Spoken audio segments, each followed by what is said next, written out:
এখন আপনারা দেখবেন জ্যোতির রান্নাঘর। আমার এখানে সাজানো উপকরণ দেখে নিশ্চয়ই আপনারা বুঝতে পেরেছেন আমি আজ কি বানাতে চলেছি। দেখুন, এখানে সাজিয়ে নিয়েছি ছোট কচু বা যেটাকে গাঁটি কচু বলা হয়, তার মুখিগুলো একটু হালকা আমি সেদ্ধ করে ছাড়িয়ে নিয়েছি টমেটো বাটা, নিয়েছি ধনেপাতা, কাঁচা লঙ্কা, আর এখানে নিয়েছি কিছু শুকনো মশলা, যেমন দেখুন কাশ্মীরি লাল লঙ্কার গুঁড়ো, ধনে গুঁড়ো, হলুদ গুঁড়ো, চিনি। এই পরিমাণে এই মশলা এখানে আজ আমি ব্যবহার করব। চলুন এই মশলাটা আমি একটু গরম জল দিয়ে গুলে রাখি। দিয়ে দিয়েছি গরম জল। এবার এই মশলাটা আমি এইভাবে গুলে রাখবো। আপনারা চাইলে এখানে বাটা মশলারও ব্যবহার করতে পারেন। দেখুন, গ্যাসে আমি কড়াই বসিয়ে দিয়েছি। কড়াইটা গরম হওয়া পর্যন্ত একটু অপেক্ষা করে নেব।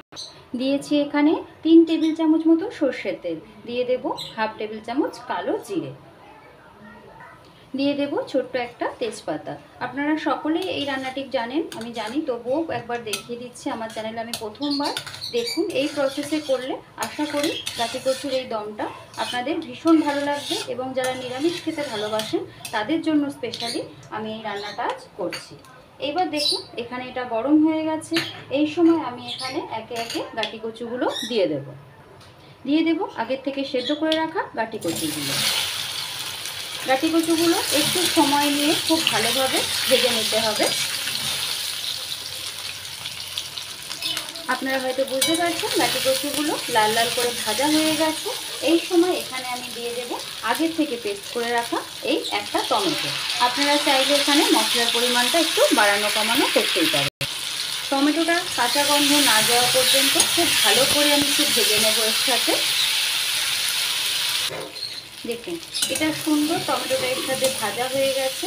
এই সময় আমি এতে মিশিয়ে দেব আগের থেকে রেডি করে রাখা এই সমস্ত মশলার উপকরণগুলি। মশলাটা একটু গরম জলে আগের থেকে ভিজিয়ে রাখলে ভীষণ সুন্দর ফুলে যায় এবং কড়াইতে লেগে যাওয়ার সম্ভাবনাটা কম থাকে। আমি এখানে আজকে তরকারিতে কোনো রকম আলু ব্যবহার করিনি।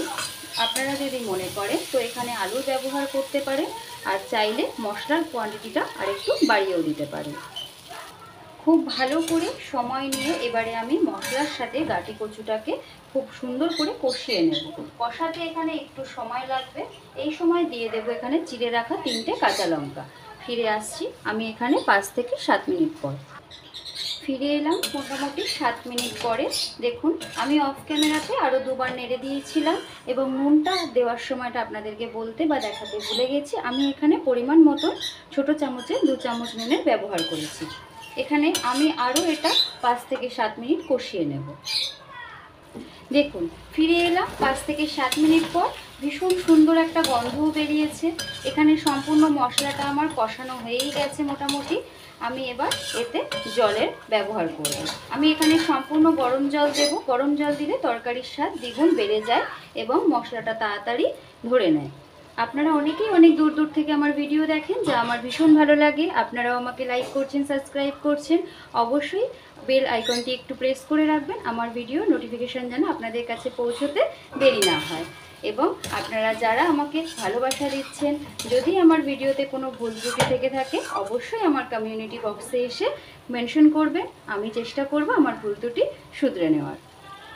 তরকারিটি সম্পূর্ণ ফুটে উঠেছে। দিয়ে দেবো এখানে ধনেপাতা। আমার হাতের কাছে ছিল বলে আমি ধনেপাতার ব্যবহার করেছি।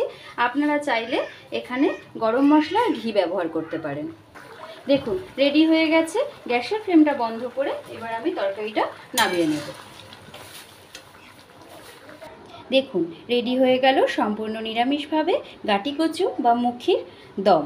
আপনাদের যদি আমার এই রান্নাটি ভালো লেগে থাকে, আশা করব লাইক, কমেন্ট অ্যান্ড সাবস্ক্রাইব করে আমার পাশে থাকবেন, এবং নোটিফিকেশনের জন্য বেল আইকনটি প্রেস করে রাখবেন। সকলেই ভালো থাকবেন, সুস্থ থাকবেন। আপনাদের সকলকে আমার তরফ থেকে অসংখ্য ধন্যবাদ।